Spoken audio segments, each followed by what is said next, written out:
एक छोटे से गांव में एक बुढ़िया रहती थी। नाम था गुलाबो।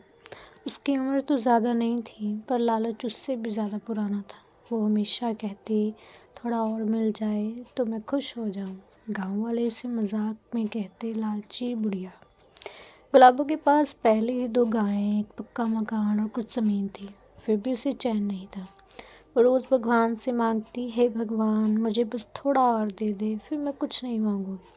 एक दिन उसके दरवाजे पर एक साधु आया, जिसने उससे कुछ खाने के लिए मांगा। उसने उसे खाने के लिए कुछ दे दिया तो उसने साधु ने कहा कि माँ, मैं तुझे एक वरदान देता हूँ। जो भी तू मांगेगी तुझे 2 गुना मिलेगा, लेकिन ध्यान रखना, जो कुछ तेरे पास है वो आधा हो जाएगा। बुढ़िया सोच में पड़ गई। मतलब अगर मेरे पास 2 गायें हैं तो पहले 1 रह जाएगी, फिर मांगेंगे तो 2 गुना यानी 2 मिल जाएंगे।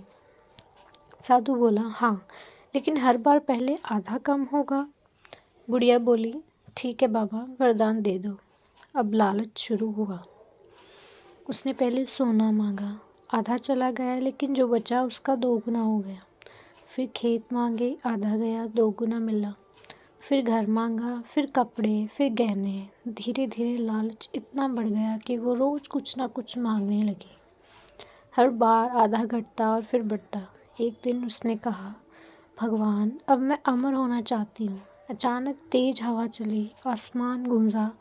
साधु फिर प्रकट हुआ और बोला, तूने हर चीज़ का आधा खोकर 2 गुना पाया। अब जब अमरता मांगी है तो आधा घटेगा और आधा रहेगा। इसलिए तेरा शरीर तो रहेगा पर आत्मा चली जाएगी। अगले दिन गांव वालों ने देखा, बुढ़िया जिंदा थी, पर बोलती नहीं, हिलती नहीं, मुस्कुराती नहीं, बस खाली नज़रों से देखती थी। लोगों ने कहा, लालच ने इसकी आत्मा ले ली। तो इस कहानी से हमें ये सीख मिलती है कि लालच हमेशा पहले देता नहीं, लेता है। जो हमारे पास है वही सबसे बड़ा वरदान है। ज़्यादा पाने की चाह में अक्सर इंसान वो भी खो जाता है जो पहले से उसका होता है।